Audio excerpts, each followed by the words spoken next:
Welcome to Delingpole, a Breitbart.com podcast.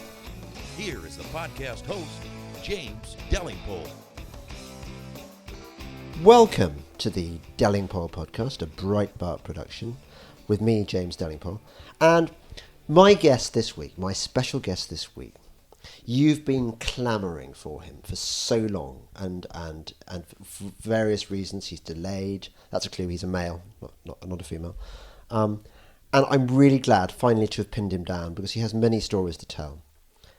He's known as @Toadmeister on Twitter. Have you guessed who it is yet? And it's Toby Young. Tobes! Hi, James. It's so good to have you back. I mean, you when actually... was the last time we did a podcast together? It was probably, the last episode of the last season of Game of Thrones?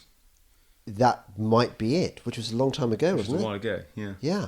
Are we going to do our Throne cast? What, when it comes season? back? I guess we'll have to. Yeah. I mean, we are probably the world's most ignorant Game of Thrones fans. That's our shtick, isn't it? We know almost nothing. We can't remember anyone's name. We're hopeless. Yeah, exactly. I wanted to start, before we get any other business, but let's talk about the horror of your experiences. Because really bad things have happened since last we spoke to you. Yeah, I had a reversal of fortune at the beginning of the year. So I was appointed to this new universities regulator called the Office for Students. And my appointment, along with various others, was announced a minute after midnight on January the 1st of this year. And a couple of minutes after that, a story appeared on the Guardian's website saying something like, Toby Young to lead new universities regulator, or help to lead, which was a wild exaggeration. A provocation, in fact, to the left saying, come and get you. Well, I was one of 15 non-executive directors appointed to the board of this new regulator. I wasn't the chair, I wasn't the CEO. It was a fairly derisory position. Yeah. But nonetheless, in the eyes of the Guardian, I was helping to lead this new universities regulator. And of course, it triggered a lot of people. And a few minutes later, I was trending on Twitter as... You mean that close to midnight? That close to the announcement? Yeah, it was a few minutes after midnight on New Year's Day. I was trending on Twitter. And the reason was all these people were trawling through my Twitter history, everything I'd written in The Spectator, and further back, trying to find reasons why I wasn't a fit and proper person to serve on this particular board. And initially, the objections were that I wasn't employed by a university. I wasn't a vice-chancellor or a professor, so what on earth was I doing regulating the university sector? To which the obvious kind of comeback is, well, you don't want the sector to be marking its own homework.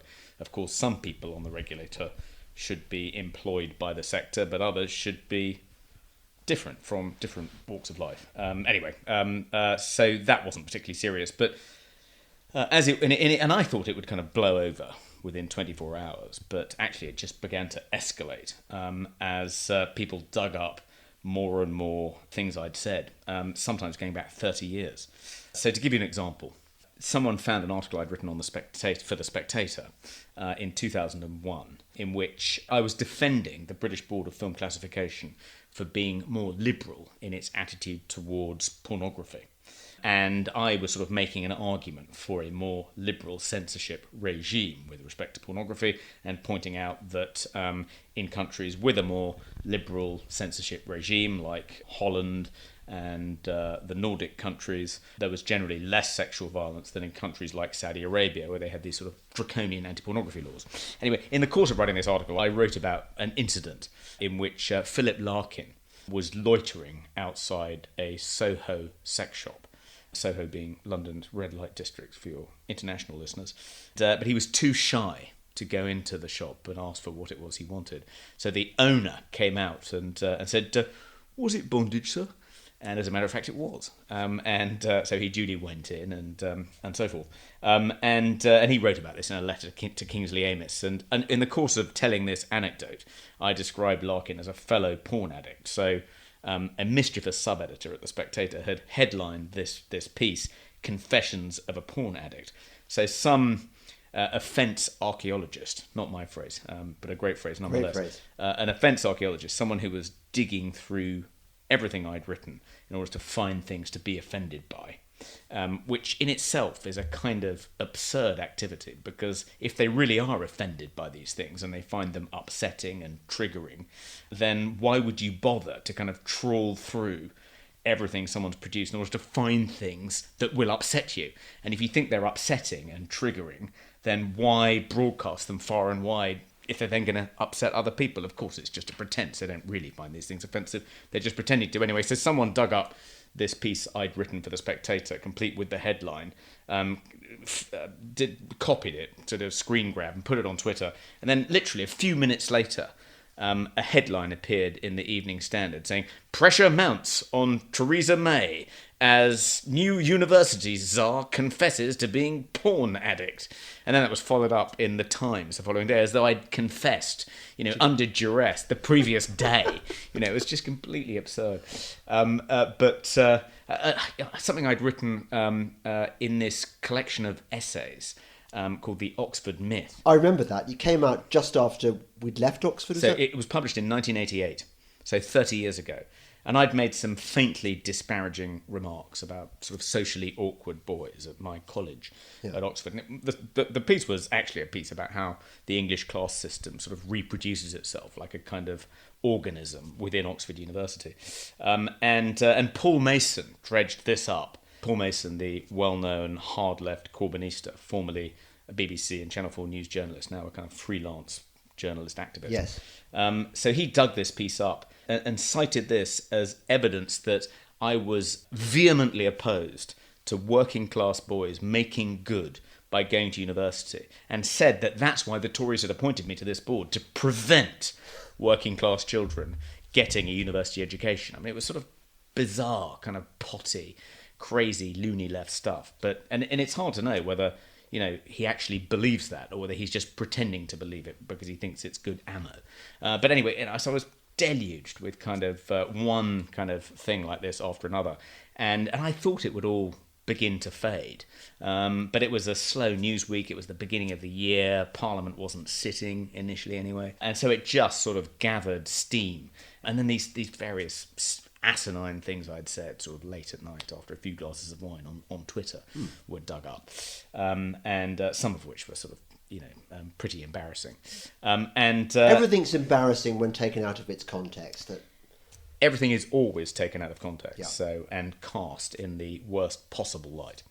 After 8 days, there was a petition on change.org in which 220,000 people had signed demanding that I resign from the Office for Students. There was a kind of mob, a media scrum outside my house. My 14-year-old daughter was refusing to go to school. My wife said that if someone else came up to her at the school gate and said, "Are you okay?" she was going to punch them. And I felt at that stage that I had no choice but to apologise and stand down. And I had been warned that if I did this, it would be taken as a kind of blanket confession to all these sins I was being accused of, and the Twitchfork mob would then demand that I step down from all my other positions and jobs and so forth. I hoped that it would draw a line under it. Who was advising you about this? Various people. Because I think they were right that you possibly shouldn't have apologised in any way. I think it would have been. I mean, first of all, I think I did feel contrite about some of these things I tweeted in the past. In addition, I sort of thought that the Office for Students, it has an important role to play. I mean, there are lots of things wrong with the British university sector. Free speech is in peril. There is rampant grade inflation. Vice-chancellors are paid far more than they should be. Yeah. University fees are too high. There are lots of universities which furnish graduates with almost worthless degrees but charge, Sometimes less than worthless. sometimes less than worthless. So I think there's a lot this regulator needs to do, and clearly my continuing presence on the board was proving a bit of a distraction. After kind of 8 days of this furore, some other members of the board were threatening to resign if I didn't resign, which was putting the chair in a very difficult position. Yeah. So I thought the easiest thing to do at this stage would just be to step down. And I naively thought that I'd be able to hang on to my other positions if I did that. But actually, sure enough, afterwards I had to step down from the Fulbright Commission, where I'd served as a Fulbright Commissioner since 2014. I was stripped of my honorary fellowship by Buckingham University. By Buckingham, which is supposed to be a private university, right? Yeah, one of Margaret Thatcher's supposed to be crowning glories. Yeah, the exception to the rule that all academia is being hijacked by leftists. So that was disappointing. Rather. And I had to step down from my day job, which was running this big free schools charity, helping other groups set up free schools. And I also had to step down from the charity that I helped set up, within which the schools I've helped set up sit. So five positions in total, which was, a bit of a blow. A huge blow, I imagine. You must have felt like you'd been hit by a truck. I think it's quite unpleasant to be hunted by an outrage mob. And however robust you imagine you're going to be beforehand when targeted in that way, it is quite difficult to kind of stand up to withstand that kind of pressure. I think there's something, when you are being hunted by a pack who are baying for your blood, this kind of primordial fight or flight kind of primitive instinct kicks in. And it's sort of like almost as though it's almost like that film Apocalypto. It's like you're running through the kind of primeval forest, being pursued by a kind of pack of blood-crazed, kind of frenzied hunters who just want to tear you limb from limb. And, metaphorically, that's, in some respects, pretty terrifying. One of the effects that being sort of twisting on the end of a twitchfork mob has is that you just start shedding pounds. And I think this must be to do with a kind of... it must be some sort of...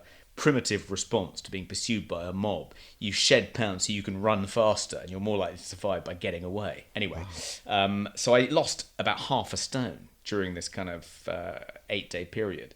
And so when it began to subside, I thought, crumbs, I've lost half a stone. I've always dreamt of being 2 stone lighter, I started out at 13 stone, and being 10.5 stone had been my kind of, ever more distant ideal, which I'd more or less kind of given up all hope of ever achieving.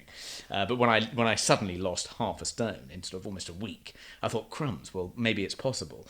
And so I started exercising regularly, and my diet improved, and I drank a bit less. And now I am, in fact, approaching 10.5 stone. I call it the public humiliation diet. Are you about to tell me that you've now patented the Twitchfork diet, and you've made millions by selling it? Well, because that would be a happy ending, wouldn't it? Yeah, an exercise video. Yeah, I actually spoke to Isabel Oakeshott, who was a journalist. She's been on a couple of times on the podcast. Yeah. So she wrote the scurrilous biography of David Cameron, in which I featured. You featured, exactly, yeah. So of course you know her well. And I was talking to her at the Spectator party this year about the public humiliation diet, and she said that she tries to engineer some kind of major scandal every 6 months or so, just in order to lose half a stone. So Really? perhaps we could jointly do a his and hers exercise video. But I've never had it as bad as if you've had Touchwood, but I have been on the end of a Twitchfork mob, as you know, before now. And as each minute passes, you're not sure what new horror is going to appear, or whether you're going to wake up the next morning and it's going to have blown over, or whether it's going to have got much, much worse. And one's wife gives one these kind of, what the hell have you got us into? Yeah. And that's awful. But I would say, look, you did nothing wrong. You really... Can I be your father confessor? Toby, you did nothing wrong. It's them.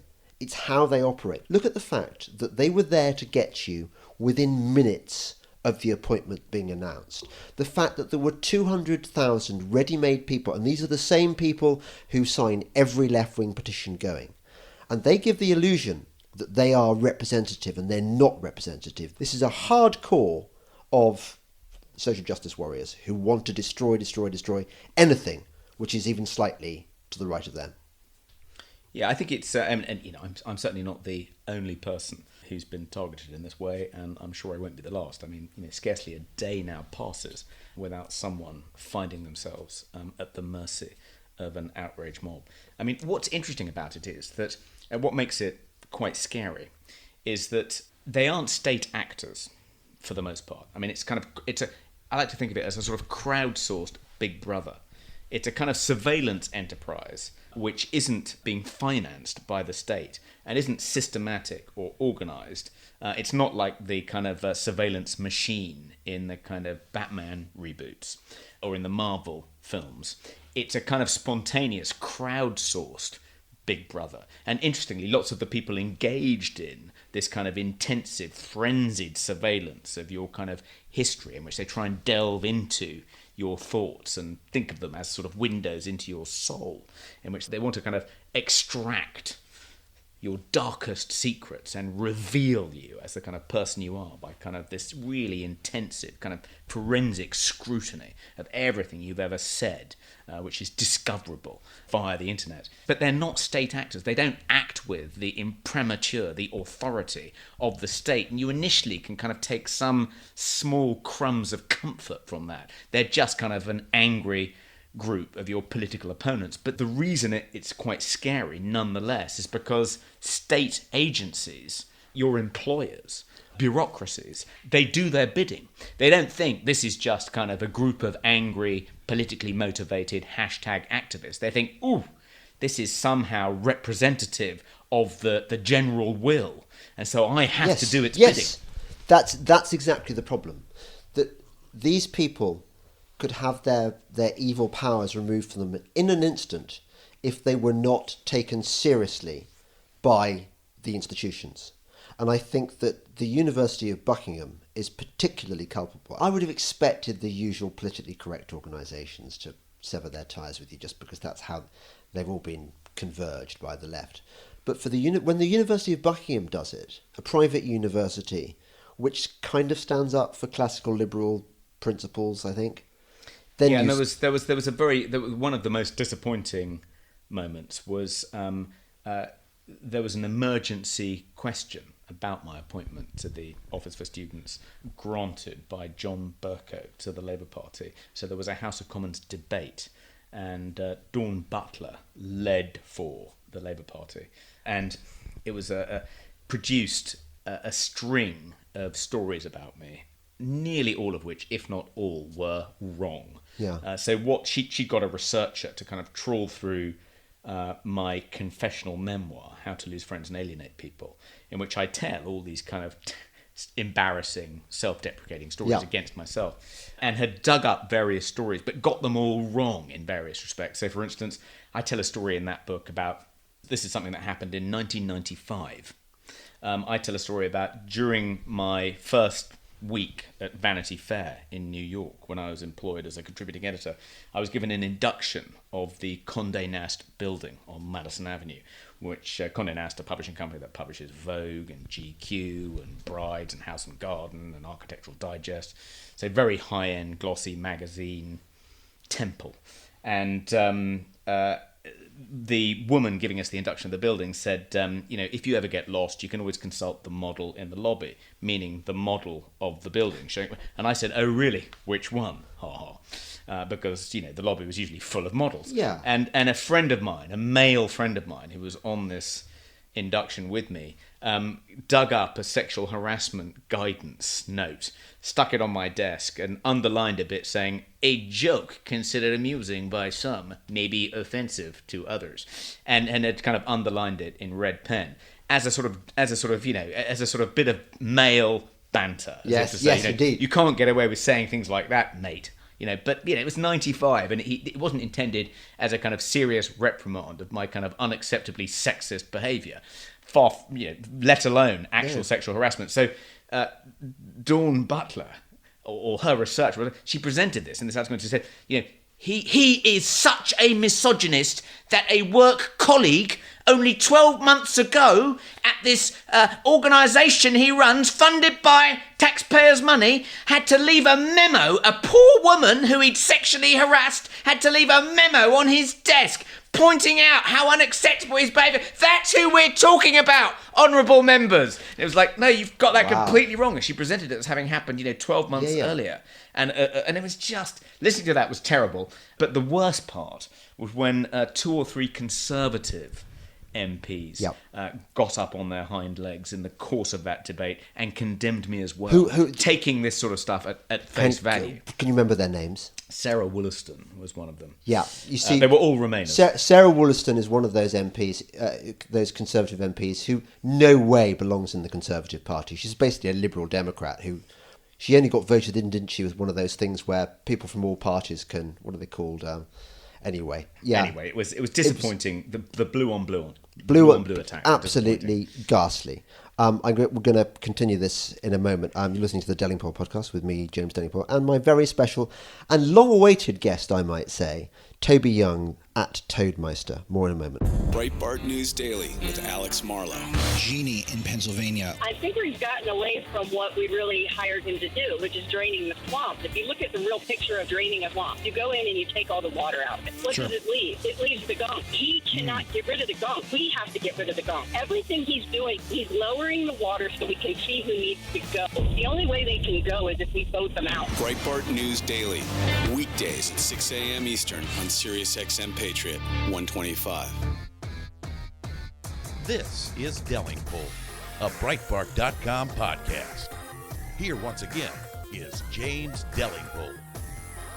Welcome back to the Delingpole podcast with me, James Delingpole, and my very special guest, Toby Young. Toby, I remember that probably about 6 months before all this bad stuff kicked off, I was hating you, as anyone can hate a friend who's doing well, on the Gore Vidal principle. I was thinking, that bastard, Toby Young, he's not content with being a really quite successful journalist. Now he's turned gamekeeper. He's joining the establishment.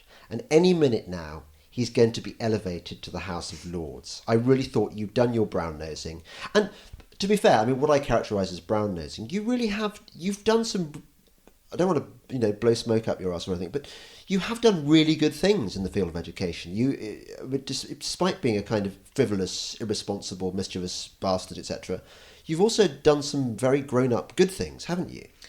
I've been involved in education for a while, quite seriously since 2009, and helped set up one of the first 24 free schools. Which and your free school that you set up in there are poor kids who go to your school, right?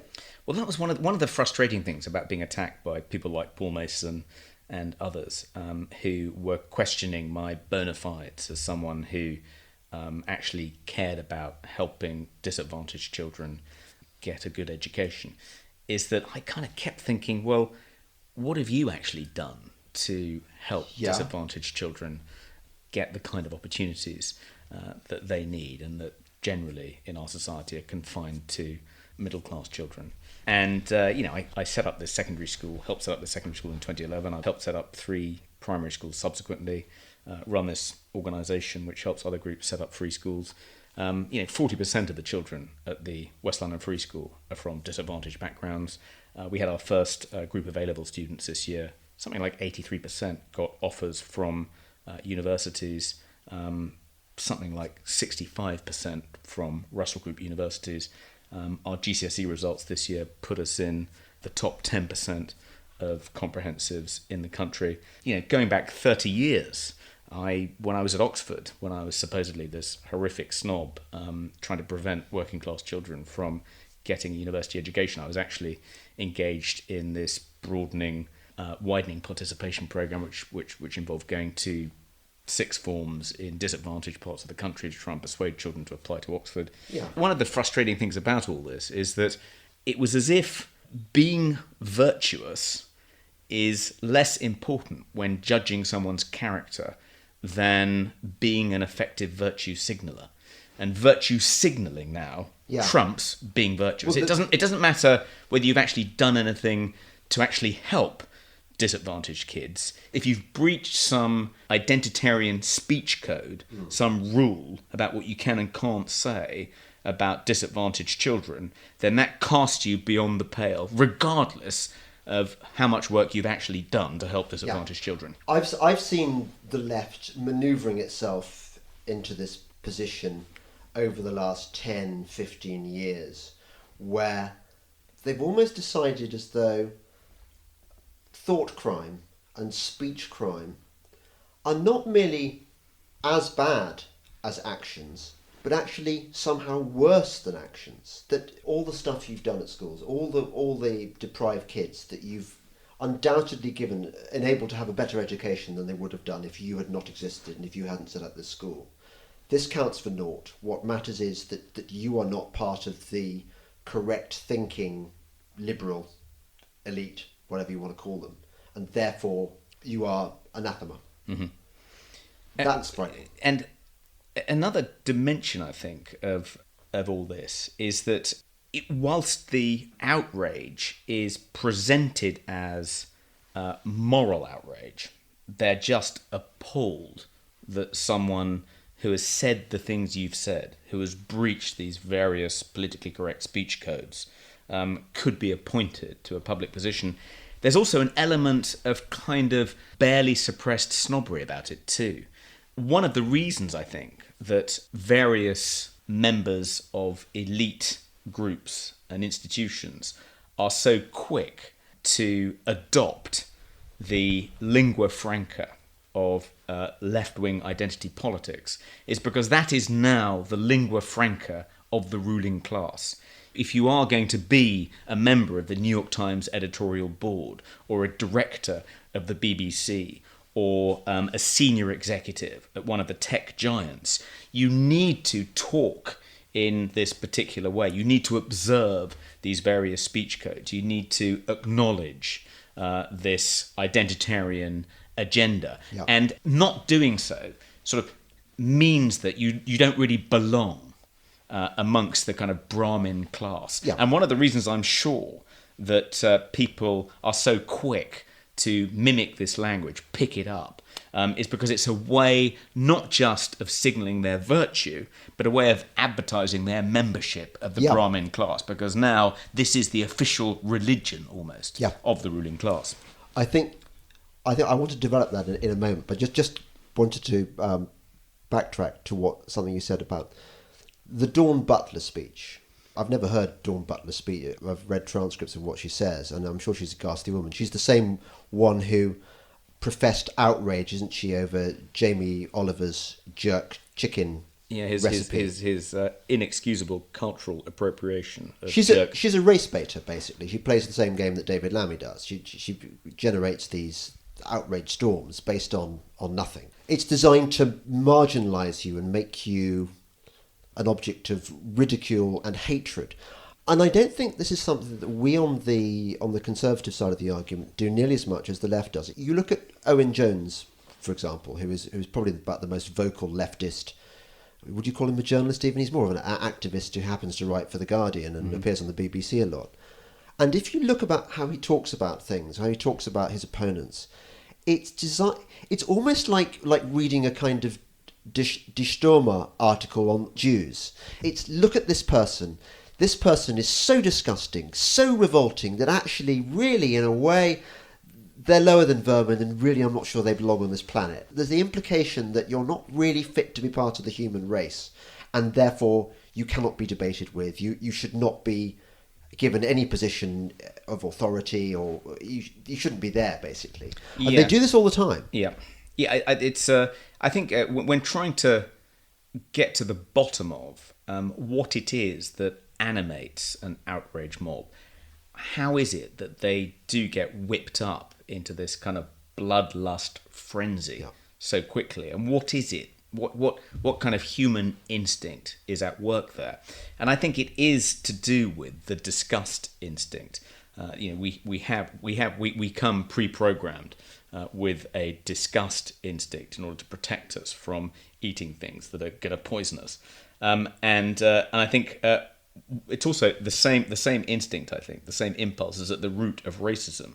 The reason certain out groups are delegitimized, othered, and made the object of disgust.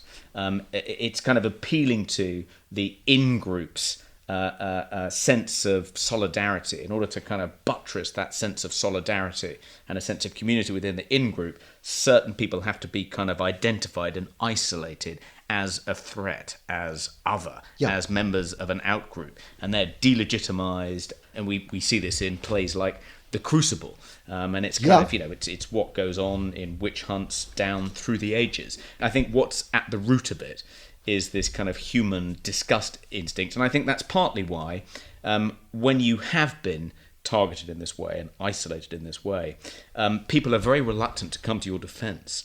They don't want to seem to be siding with a member of an out group that threatens the in group, and they also think that you're in some way, if you're a kind of contaminant, if they come into contact with you by defending you, they'll become contaminated too, and they'll be targeted by the Twitter mob as well. I just couldn't talk to you. I was so ashamed of you that I didn't, because you could have damaged my carefully honed image as a man of moderate opinions. So I have to say, when I was going through this, many of my friends did stick up for me and didn't join the outrage mob.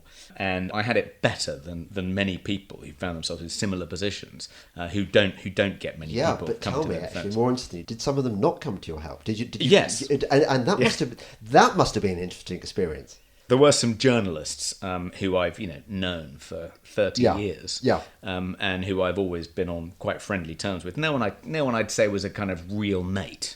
Yeah. Okay. But people I've been friendly with for 30 years. Yeah. Who turned on me, and that was disappointing.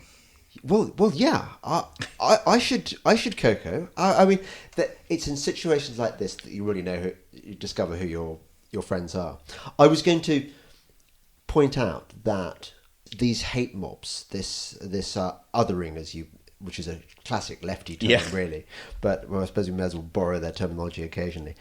It's been around a long time. You think about 1984. Mm-hmm. Is it Emmanuel Goldstein? 2 Minutes of Hate. Is the enemy of the state that everyone hates, and he's just there. And you became the mob's Emmanuel Goldstein for however many weeks. Interestingly, people have said to me afterwards, do you think if the outrage mob that was coming after you realised the human toll that they were exacting, and the impact it was having not only on you but on members of your family, your children, and so forth, that would have given them pause? And I don't think it would. I think that would have probably just kind of increased their frenzied bloodlust. They want to tear you limb from limb. They want to destroy you. Absolutely, absolutely. And they don't really care whether or not you're guilty or innocent. It's once the bloodlust is up, process. You are Sinner the poet who gets torn apart for my bad verses. Had you read, or have you indeed read since, SJW's Always Lie? I have read some of that. Yeah, and I thought it was good. I think one of the things which makes all this quite hard to take is the kind of this sort of sense of injustice. Yeah. And you think, I've always been a reasonably good citizen. I pick up litter. I help old ladies across the road. And your kids love you. If I see someone, being attacked on the street, I'm the kind of guy that'll intervene and try and help. And I've done that several times, and I've suffered for it. Lost a tooth on one occasion trying to break up a fight in a nightclub. Anyway, so I feel like I've always observed the social contract, or I've always tried to do the right thing. And so why have I suddenly suffered this terrible misfortune? You kind of think, what have I done to deserve this kind of appalling mistreatment? And you realise then that actually you were labouring under what's called a just world fallacy. You believed we live in a just universe in which there is some sort of supernatural force, call it God, call it karma, that is making sure that if you're a decent guy, if you behave well and observe the social contract, that bad things won't happen to you. And of course, I'd never thought of myself as believing something so absurdly superstitious beforehand. But after it happens to you, after you suffer this terrible reversal, you had this sense of injustice because you realise then you were entertaining this completely illusory idea that you exist in a just universe. Yeah. And one of the things that's quite hard to come to terms with when it happens to you is the kind of it couldn't be made clearer to you with a kind of nail and a hammer that karma doesn't exist and that we don't live in a just universe and bad things happen to good people. The odd thing is that if you read, for example, Christopher Booker's superb 7 Basic Plots, you realise that literature is designed to teach us how to live our lives, how the world really is. And I think of, did you do PPE? I did. Well, you bastard. So you had it all coming to you, really. I have no sympathy left. You think about works like, well, almost the entire work of novels of Thomas Hardy, Jude the Obscure. It tells you, you have these dreams and they get shat on by the... Look at Tess of the D'Urbervilles. Yes. She just gets her expectations crushed. Yes. Look at the book of Job. Yes. The Bible, for heaven's sake, tells us that... Yes. And yet, why is it that why are we so surprised? Why are we surprised? When the world turns out to be, a random collection of You're molecules. a movie buff. Surely, do the movies tell us that? Actually, no. What about the one set in the prison where he eventually escapes? The Shawshank Redemption. The Shawshank Redemption. I blame that film for giving us a false expectation. Yeah. Mind you, he does... Well, that was Alan Bloom's description of American mass culture. Tragedy without the abyss. Tragedy, but with a happy ending. Yeah. Maybe I've watched too many American movies. That's why it's so popular. The full import of tragedy hadn't had its proper effect on me. Listen, one of the unfortunate consequences of something like this happening to you, if you were labouring under the illusion that we live in a just universe, is that in spite of yourself, you want to cling on to this illusion, even though you didn't realise you had it, even though rationally, consciously, you know it's an illusion. Yeah. At some kind of semi-conscious level, you can't quite bring yourself to abandon this idea that we do live in a just universe. So you try and adjust reality in order to make it fit with the illusion, to try and preserve the illusion. And the form that takes for people who find themselves in the position I find myself in is you think, well, maybe I deserved this. Maybe I did do something to deserve this. And you begin to think, well, maybe these outrage mobs are quite right. Maybe I'm not a fit and proper person to serve on a public regulator. Maybe these things I said on Twitter in the middle of the night were really genuinely appalling and offensive and put me beyond the pale. I mean, I should be cast out of polite society. And you find yourself kind of late at night, kind of going down these kind of alleyways. And I think the reason is it's a form of cognitive dissonance. It's a way of trying to preserve the world view, which has taken such a battering from all that's happened to you. And in some cases, what that can result in is people who find themselves twitching on the end of these pitchforks committing suicide. So this woman called Jill Messick, I don't know if you know this story. No, tell me. Well, Jill Messick was named by Rose McGowan as one of Harvey Weinstein's enablers at the kind of height of the Me Too frenzy, moral panic. So Rose McGowan claimed that she reported Harvey Weinstein's assault of her to Jill, who was then her agent. And she claimed that Jill didn't do anything about it. She didn't report it up the chain of command, and nothing ever happened to Harvey Weinstein. No one ever spoke to her about what had happened to her. In fact, Jill did report it up the chain. And Jill, after she left this agency, went on to get a job working for Miramax, the company then run by the Weinstein brothers. And Rose McGowan, when she was kind of talking about all of this, put two and two together and made five, and thought that Jill had deliberately covered up what had happened to her to protect Harvey Weinstein, and her reward was a job with Miramax. Not true. Nothing like that happened. She did report it up the chain of command. She didn't do anything wrong, and she just happened, coincidentally, to get a job with Miramax much later. When Rose McGowan made this kind of cluster of allegations and fingered Jill as a sort of enabler of Harvey Weinstein, the worst kind of, gender traitor, Jill didn't fight back. She didn't sort of set out her side of the story, and her reason for not doing so is because she didn't want to cast doubt on the veracity of Rose McGowan's story, which she thought might make it more difficult for other victims of sexual abuse to come forward. She didn't want to be part of the kind of crowd questioning the veracity of Rose McGowan's claims. So she kept quiet, and as a result, her name was dragged through the mud. She was vilified, not just on social media, but also in the mainstream media, and she ended up committing suicide. Well, the sisterhood, of course, are much more vicious than the brotherhood. So, and this would have been mainly, it was a sort of I ghastly. Don't know. Maybe. Yeah, but this woman committed suicide, and she was completely innocent, and yet she was collateral damage in this crazed witch hunt. Has Rose McGowan ever expressed any contrition about this? I don't know. No. I think that would be interesting. Yeah. Because I don't think these people have any sense of responsibility for their participation in these witch hunts. Well, mobs don't.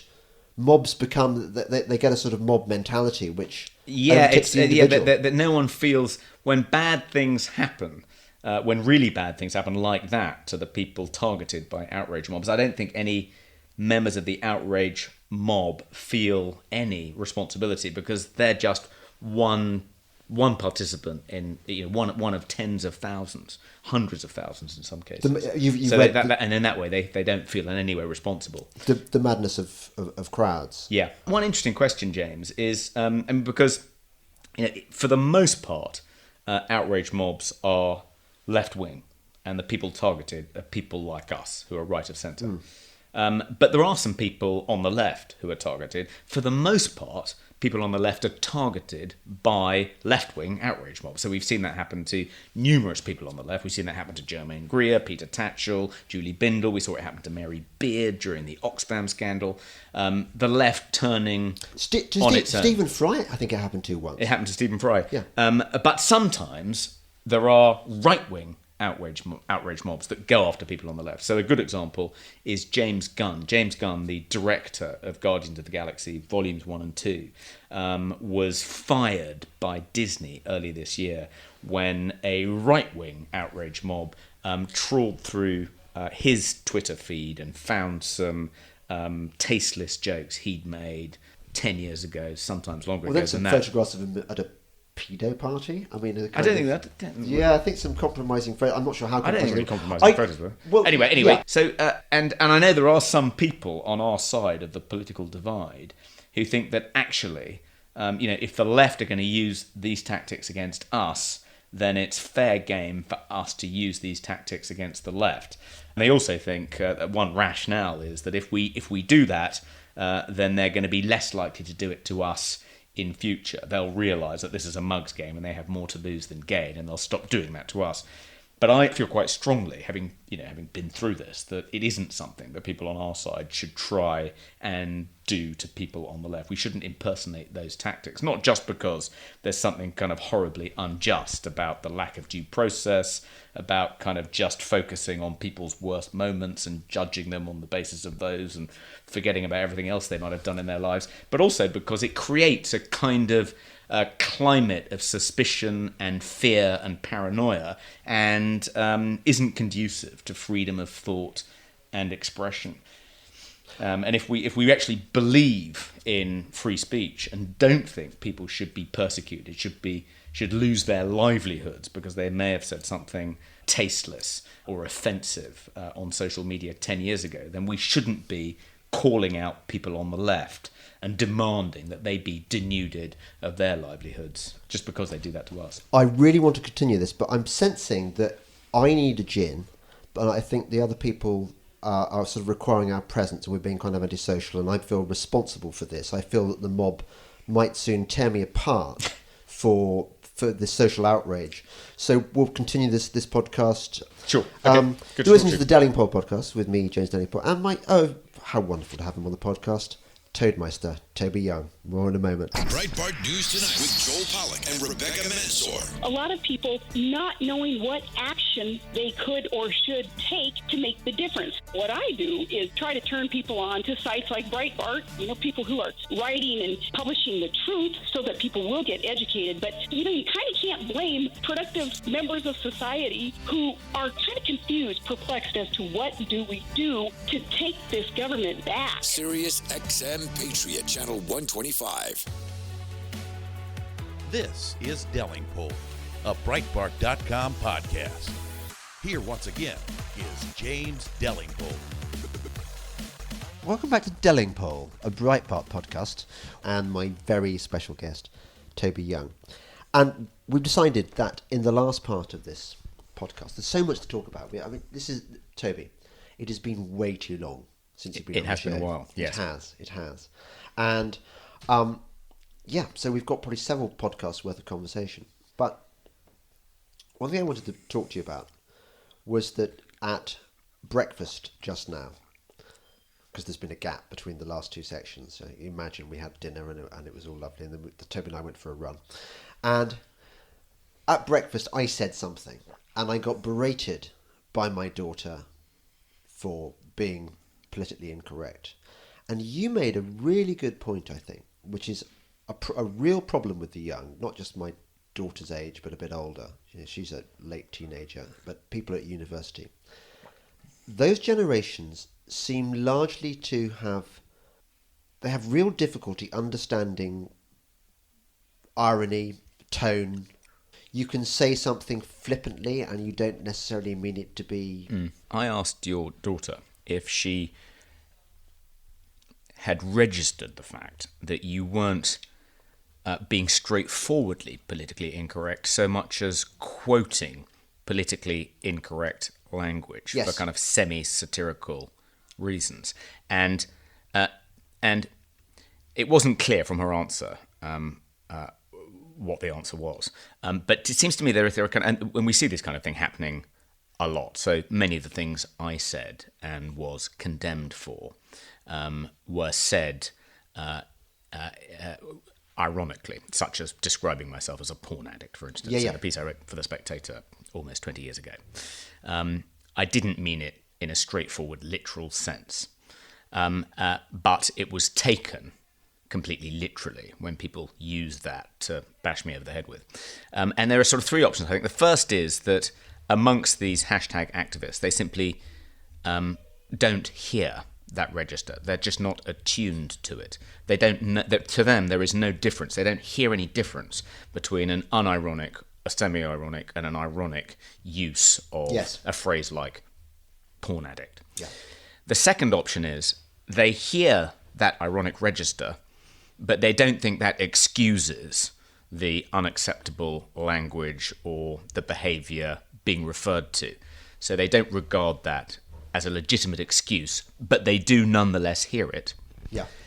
The third option is they hear it and recognise that that does mitigate the offensiveness of what you've said, but they deliberately choose to ignore it in order to justify their outrage, which makes the outrage slightly confected. Yeah.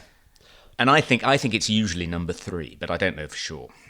I think that probably it's a mixture depending on the intelligence levels of the people involved. So I think, for example, I'm thinking of Babylon Berlin, when one of my favourite TV series. Is it good? I haven't seen it. It's the best. It is just awesome. Is it up there with Breaking Bad and The Sopranos? I'd say it's up there with anything. Okay. For different reasons that The Sopranos is good, and for different reasons that Breaking Bad is good. It's possibly not as we must have a recap at the end about what we've been watching since we've last done this. You get a sense that when the Nazis appear, and I'm sure it's the same with communists or whatever, is that angry young men, and nowadays women as well, who are looking for a cause, they're angry about stuff. They're pumped full of anger hormones, and they've got these slightly unformed political opinions, and they're looking for something to nail. They're looking for a mast to nail their colours to. And I think those are the grunts who are being exploited by the clever, often older manipulators. So I think there are people out there who really don't get irony, who don't get what we call banter. And I think it's one of the sadnesses about modern culture that men, I think, particularly in the past, have really valued the art of verbal sparring. And men, I think, traditionally have understood the difference between a remark that is intended to wound and hurt or destroy, and a remark which is intended to take the piss, to be playful, to raise a laugh, to raise a cheap laugh, or to raise a clever laugh. There are so many nuances in the way that, certainly when you and I were at university, with the way we used to spar with other menfolk particularly, which now I think have been anathematized. Yeah, I'm not sure I think of it as particularly masculine behaviour. Though there may be something. We're just better at it. Do you think that when you're with a group of your peers who've had a similar education, you have a kind of frame of reference and a palette to paint with that you don't when talking to people who don't share that frame of reference and who don't share your particular educational background. But it's also a generational thing. And it's also generational, yeah. And it's partly that it's partly that we live in a more perhaps a more multi-ethnic, multicultural era now than we did then. I mean, a good example is Boris Johnson's remark about the hijab, which got him into such difficulty. Yeah. His defence, in part, is, I was making a joke. And, traditionally in this country, it's been acceptable to make jokes about religion. Yeah. Life of Brian is a case in point, but you can think of countless comedy sketches and comic routines dating back to, at least 500 years. Although we did have blasphemy laws, don't forget. But we did have blasphemy laws. Nonetheless, it's only been a fairly recent development that one's expected to censor oneself for fear of giving offence to people who have these kind of strongly held religious views. In the past, one wouldn't have taken that into account. One would have just thought, it's a free-for-all, we just take the piss out of one another all the time. That's the kind of country we are. That's the sort of people we are. Yeah. We don't take anything too seriously, and if we do, then it's up to us to deal with it if we find something like the life of Brian kind of But I think really that has ultimately been one of the missions of cultural Marxism, whatever you want to call it. Political correctness is the policing of cultural Marxism. And I think one of the aims of cultural Marxism has been to remove from people like us, wrong-thinking people, the kind of the playful, educated classes, the ability to use language on different levels. It's designed to make us feel afraid that we no longer have this battery of techniques available to us because they're too open to misinterpretation and too open to us being destroyed. But I think it's a shame because one of the interesting characteristics of the new era we live in is that even though a lot of identitarian aggression is informed by postmodern critical theory, there's a kind of almost willful simple-mindedness when critics on the left want to rule Boris as being beyond the pale for making the joke he did. They attribute an intention to him, which is very simple-minded. It's as though, he, no matter how playful or how funny he thinks he's being, or how unserious the register he's using is, beneath that there is this serious, really toxic intention, which is to demonize Muslims and encourage people to hate Muslims. Yeah. And that's why his remarks have led directly to an upsurge in hate crimes against hijab-wearing women and so forth. It's odd, isn't it, that even though they're completely well-versed in kind of postmodernist dogma about the impossibility of discerning authorial intention, nonetheless, they seem completely confident that they can instantly discern what Boris's real intentions were. Yeah. And that was very much the case when I was coming under attack too. Didn't matter that things I had said were being taken out of context and cast in the worst possible light and interpreted in the narrowest and least charitable sort of way. Yeah. They thought that didn't matter because they could discern my intentions. They could see into my soul, and they could see that I was a bad person. Yeah. And these tiny little windows that had opened up gave them this glimpse into my soul, which was beyond doubt. They're right. Okay. They'd seen the horrible monster within. Okay, so I wanted to just pick you up on and disagree with you slightly on something you said. An article you wrote in The Spectator, which we discussed in the previous section to a degree, where you were saying that you didn't want people on the right to start aping the behaviour of these cultural Marxists and to start picking them up on things they've said on Twitter and destroying their career. And I agree with the principle of that, but I'm slightly uncomfortable with, I think you mentioned her, the girl who's got the job on the New York Times who said all those racist things. Can you remember her Sarah name? Jong. Sarah Jong. Okay. It seems to me that what we are talking about here is a question of intention. And I agree with you that it's hard to know what somebody really thinks or feels and whether they're a good person or a bad person.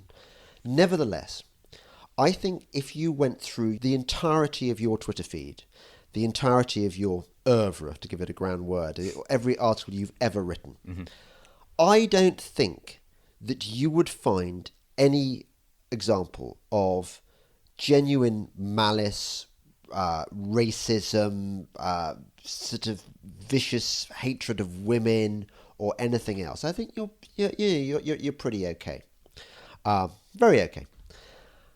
Those tweets. In fact, you've accused me of being a cuck in the past. I think you think being too far to the left of you. Oh yeah, you are cuck. Yeah. I mean, that's certainly would be about my only criticism of it.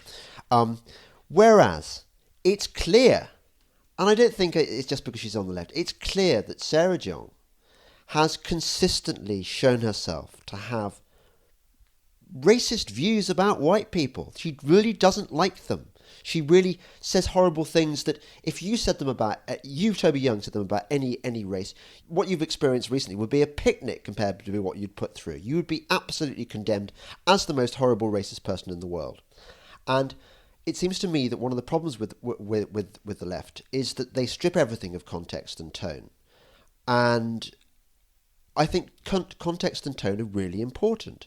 And it's clear that even taking into account context and tone is Sarah Jong's tweets, they're nasty. Well, the interesting thing was that when the left is condemning someone on the right for things they've said and tweeted in the past, Kevin Williamson, the National Review contributor, who briefly got a job at The Atlantic and then was quite quickly defenestrated. When it emerged, he'd said some inflammatory things about women and abortion. Whenever anyone like Kevin says context, the right completely dismisses that as a defence. But when Sarah Jong was revealed to have said a string of anti-white things on Twitter, the New York Times immediately came up with the context defence, which is that she only said these things because she'd been brutalised by alt-right trolls on social media, and she was using their language to fight back something she now regretted and no longer did. But that was the context in which we should read her tweets. Right. And of course, that was people immediately kind of ridiculed that defence, because it wasn't as if there was any evidence that she had been attacked by alt-right trolls and been the subject of kind of racial abuse herself, though perhaps she has, but there didn't seem to be much evidence that she had. And also these tweets, there was a pattern of her tweeting these anti-white things dating back 18 months. It wasn't just a kind of small burst in response to a particularly traumatic episode. Anyway, but it was interesting that they were very willing to take context into account when analysing and assessing and judging the things she had said. But whenever a person on the right is subject to this kind of inquisition, context is always just completely dismissed as a kind of hopeless defence. Yeah, there is just no way. I think she's an interesting case, and if I'm going to defend the position that no one should lose their livelihood or lose a job on the basis of inappropriate things they've said on social media, then she is the kind of hardest test case. Yeah. I mean, I think if you're going to say, look, she said these things, she must be a racist. Aren't you falling into the same trap that people on the right fall into when they say, if you say one thing, or maybe even a handful of things, which could be interpreted as racist or which are racially insensitive, then regardless of everything else you've said and regardless of anything you've done and how you behave in your life, you are a racist, and that is an irredeemable sin, and you should lose your livelihood. But I'm not arguing that. I'm saying that... But you're only saying that about her. No, I'm saying you've put a case which doesn't actually exist. You've said... If it was just one tweet or if it was a handful of tweets, we're talking about loads and loads of tweets. Well, it's quite easy to present... Wait a minute. It's quite easy. You can kind of present a kind of panorama of tweets falling into a particular category. In her case, you can paste together kind of 24 anti-white tweets and say, look, it's not just a one-off incident. Here's a pattern. Well, how many do you need? Consistent behaviour over a period out of years, tens Toby. Of thousands. I mean, it may only be a tiny handful. I mean, people did that with me too. They kind of found maybe half a dozen times I'd used the word boob or breast on Twitter, and they pasted them together and made it look as though I was this kind of infantile, misogynistic idiot who constantly kind of tweeted about women's boobs, and that's really all I did on Twitter. And so it's quite easy to kind of, I think, to kind of create a misleading impression of just how pervasive this pattern is by just pasting a few tweets together. I think you're stretching it to I can see why I you want to give her the benefit of the doubt because, that no due process has been gone into here. I mean, you're judging her on the basis of, of the attacks that have been made upon her on social media. I mean, if someone's going to lose their job, and if she did lose her job on the New York Times, it would then be difficult for her to, seek employment elsewhere. She might lose other jobs, just as I did. Toby, I didn't just lose one; I lost 5 positions. Okay, and what was frustrating about it, amongst other things, was the lack of due process. So if you are going to say Sarah Jong should lose her job, there should at least be a process that the New York Times should be forced to go through before making a decision. I mean, the New York Times has behaved badly in this regard twice with respect to people on the right. Quinn Norton hired the left, dug up some things she'd said on social media, some inappropriate friendship she had and so forth. She was sacked very promptly. There was another guy, a geneticist, Razib Khan, again employed as a blogger by the New York Times and then fired almost immediately. So they have a terrible track record of responding to these outrage mobs, doing their bidding without observing any due process. So I'm pleased that they haven't done it in this case, even though it reveals them as being completely hypocritical. And let's hope it makes it harder next time they employ someone right of centre for them to sack that person when an outrage mob demands that their head rolls. Well, that second scenario you've outlined simply ain't going to happen. They are always going to persecute the right because it's what they do. I'm perfectly happy for that unpleasant girl not to have been sacked, because I think that she is a glaring example of the hypocrisy of the left. And I think that I agree with you up to the point where I would say we on the right don't need to hound people out of their jobs. but we do need to point out at every turn the hypocrisy and double standards that's fine. Of the left, because they are I've appalling. got no issue with that. But No. it would be harder for us to, I think, point out the left's hypocrisy if we then were guilty of the same hypocrisy by defending people on the right whom left-wing outrage mobs come after, but wanting to toss under a bus people on the left who right-wing outrage mobs come after. I don't agree, by the way, though, with this definitely what I would call a cuckish line. Which was it Nikki Haley who came up with this line about how people on the right shouldn't try and score points off the left and shouldn't try and crush them in arguments and shouldn't make them feel small? No, I think we take the fight to the enemy. And I think another thing to factor in here, James, is that you don't need right-wing Twitter outrage mobs to get left-wing people who've crossed various lines, breached various PC speech codes fired, because the left turn on themselves all the time. They eat their own constantly. That old phrase, We don't the do right look outrage for mobs. allies, the left look for traitors. Not always true, but broadly true. And you see that over and over and over again. We don't need to do that work. They're going to do it for us. I think one of the reasons, but briefly, Twitter, one of the many reasons that the left hate us is that we are so much better at banter than them. We are so much better at memes than them. We are so much better we have a lightness of touch that they are incapable of. We laugh at them. We're funny. They're not. They're just angry all the time. Look at Owen Jones's Twitter feed. Look at Not many jokes in there. not many laughs. No, we can do it. Partly, it's a self-defense mechanism, because we know that if we say anything outrageous, we are going to get held to standards which the left are not held to by Twitter because of their bias. But also, we're funnier than them. We just are. We're just nicer people. It's interesting, isn't it, that quite often what inflames the Twitchfork mob is a joke. Yes. Made by someone on the right. Boris's remark about the hijab, case in point.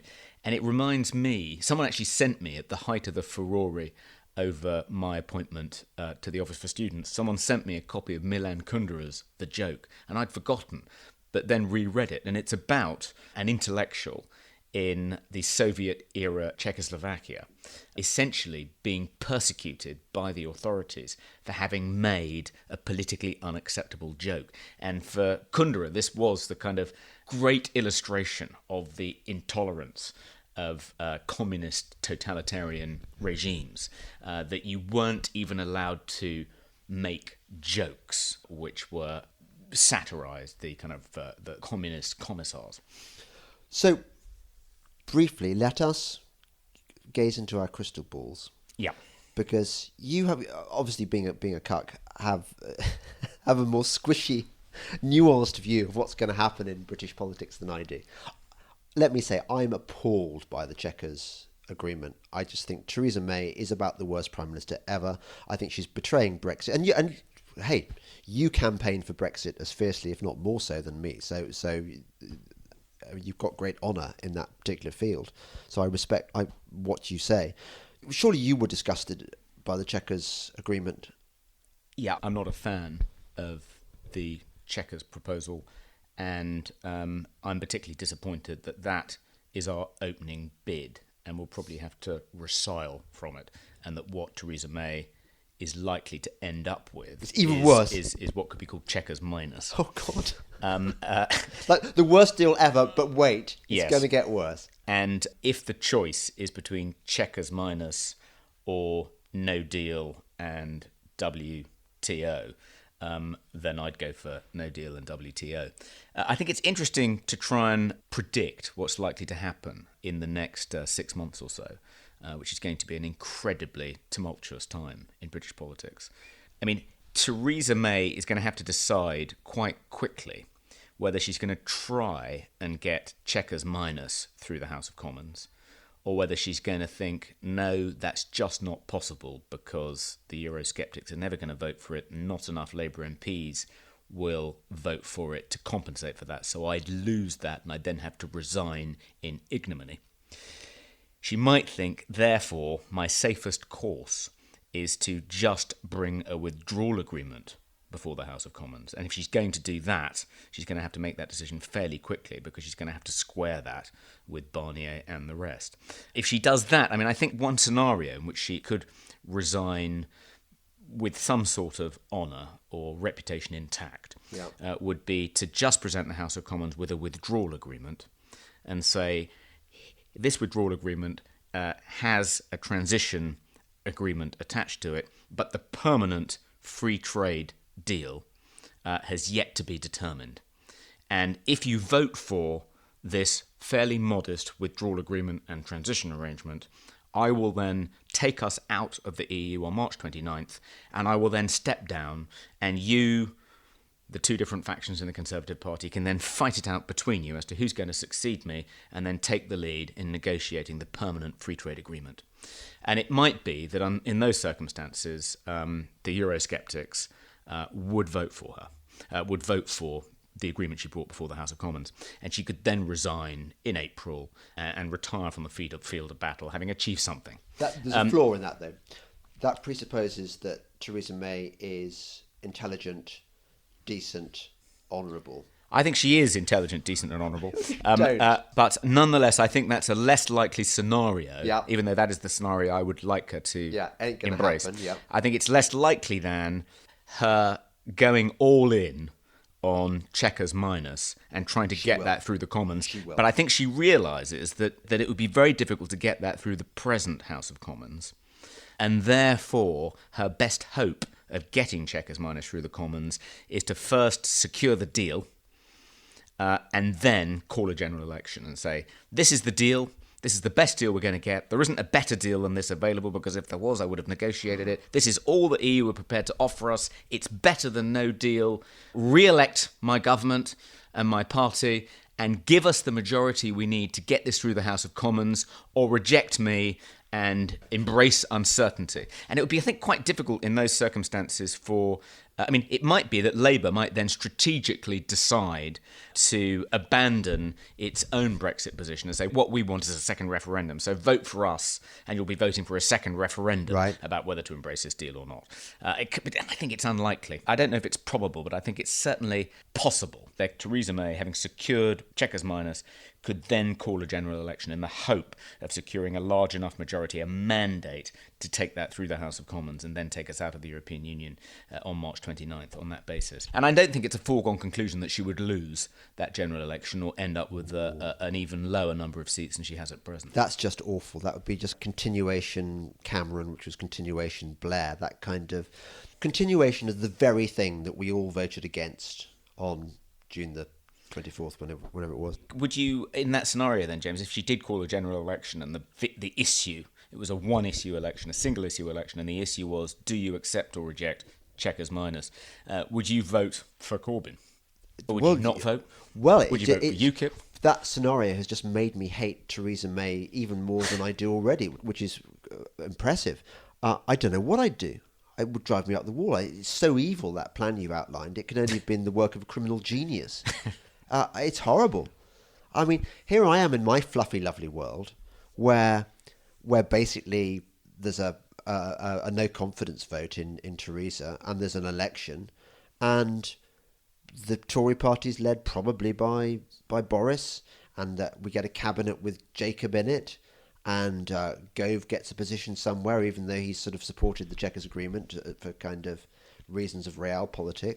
And but I suppose the way the choice would be presented to you by Theresa May in that scenario, if she does call a general election, she would say, look, vote for me, James, and even though we'll end up with a deal that you don't particularly like and you don't think is much better than where we started out, if you don't vote for me and I lose, I'll be replaced by someone who will almost certainly ask for an extension of the Article 50 process, and we won't be leaving the European Union on March 29th. And even though you regard this deal I've brought forward as scarcely any better than being a member of the EU on the terms we were, it is a little bit better, and there is a risk, if you don't vote for me, that you'll end up in exactly the same place we were, or actually an even worse place, because it could be that Corbyn or some kind of coalition led by Nick Clegg or Chuka Umunna or whoever would go to the EU, say, we want an extension to Article 50 to give us an opportunity to see if there's a better deal available, or even to hold a second referendum to see if this is really what the British people want. And we could end up deciding we want to remain in the EU, and they say to us, yes, you can remain in the EU, but not on the terms you were in the EU. You can only remain in the EU if you embrace the euro, if you abandon all the vetoes you had, no rebate from now on, even higher contribution to the annual EU budget, and so on and so forth. So we could end up in a much worse position even than we were in prior to the EU referendum if you don't vote for Theresa May in the forthcoming general election. How I feel about this, you know that scene in Platoon where the base is overrun by Charlie, and the only thing they can do left is to call down their artillery on their own positions and just retreat to their bunkers. I would rather vote for Jeremy Corbyn than for Theresa May. I just think I just think we have had. I think the even country, though you could be first in line to the gulag. I think the country would deserve to become Venezuela if we carry on endorsing the kind of politics that Theresa May represents, that has crippled the cause of conservatism for so long. That we have the opportunity of becoming this fantastic freebooting, free trading power in Europe to make Britain great again. We could be the Singapore of Europe, the Hong Kong of Europe, whatever. And for years we've been held back by this kind of realpolitik that you outlined, this kind of, but we can do no other because of this or that, because of the numbers and yada, yada, yada, because the civil servants say, and because this happens and that happens. I think people have had enough of that. I think people want to take the risk, high stakes gamble, and I would hazard all. So death before dishonour. Death before dishonour. And that's going to be the end of our podcast because we've banged on for far too long. So thank you. Want to briefly talk about what we have to look forward to on the TV and what you've been watching recently? Oh, God, yes, okay. My top tips. Yep. Fauda. Yes. Fauda is so good.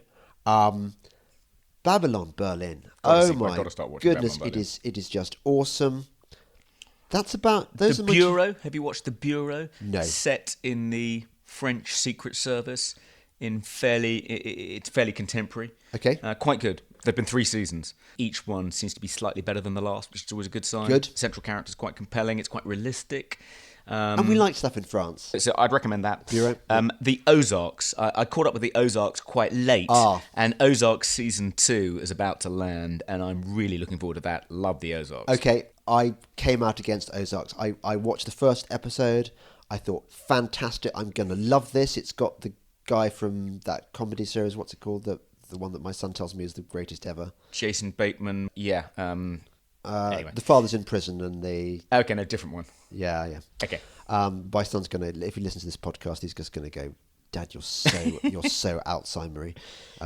So Jason Bateman's sister, I think, played Michael J. Fox's sister in Family Basically, Ties. The teenage daughter... She can't get killed by the mob soon enough, frankly. She's so annoying. Oh, I quite like her. No. And I don't like any of the characters at all. I think they're horrible. I think it cheats. It does lots of cheats. It wants to be liked, which is the problem with so much American it's drama. like Breaking Bad light. It wants to be Breaking Bad, but with a heart. And I don't want the heart. I know, its heart is fairly dark. But okay, so at least we can agree on Better Call Saul. The latest season of Better Call Saul is currently unspooling, and I think it's pretty good. You don't like Better Call Saul? No. It for exactly the same reasons that it pulls its punches. I hate American drama that pulls its punches. There's that cutesy, saccharine quality. No, not in Better Call Saul. And I'm not damning all American drama. Because it's brutal. When it's it dark. does it, it's bloody. It's not dark enough. Not dark enough for you? No. But is anything dark enough I've for you? said that, but season 1, I couldn't get past season 1. Maybe that suddenly it's acquired. Well, it's partly it's a prequel, so you're charting the corruption of the central character, who is the lawyer in Breaking Bad. Yeah, but so it gets progressively darker with each season. He was the comic foil. Yeah. In a bit like in the history plays where you've got the scenes with full staff and or Pistol and Nim or whatever. It so worked. You don't want to see a prequel to the Henry plays, which just started.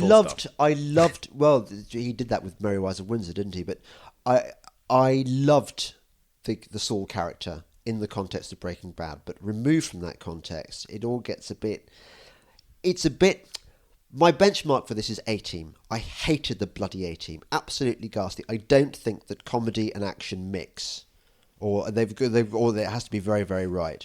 And it wants it both ways. It wants to be funny, but it doesn't go dark enough. Yeah, is my verdict. I disagree. I think that action leavened by a bit of comedy is a great combination, and probably my favourite film of all time is Kelly's Heroes. No, Rio Bravo, which is a fantastic western starring John Wayne. But there is some comic relief. Don't venture it like this is a controversial opinion that Rio Bravo is a little movie that you've trolled and actually you quite like it. I don't know whether anyone. It's a masterpiece. It's a masterpiece, and it's and there's quite a lot of humour in there. Okay, well, we'll continue this conversation on another podcast. You're listening to the Delingpole podcast with me, James Delingpole, and my very special guest, Toby Young.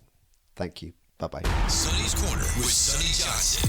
Everything in hip-hop is not bad. Kanye agreed with us, so let's love him today until he raps tomorrow and you turn your back. Because if you jump off when the fun of the moment is over, then you are in fact making Kanye the token he is accused of being. So please, don't do that. Don't go there. Sonny's Corner with Sonny Johnson. Saturday from 1 to 3 p.m. East on Sirius XM Patriot 125.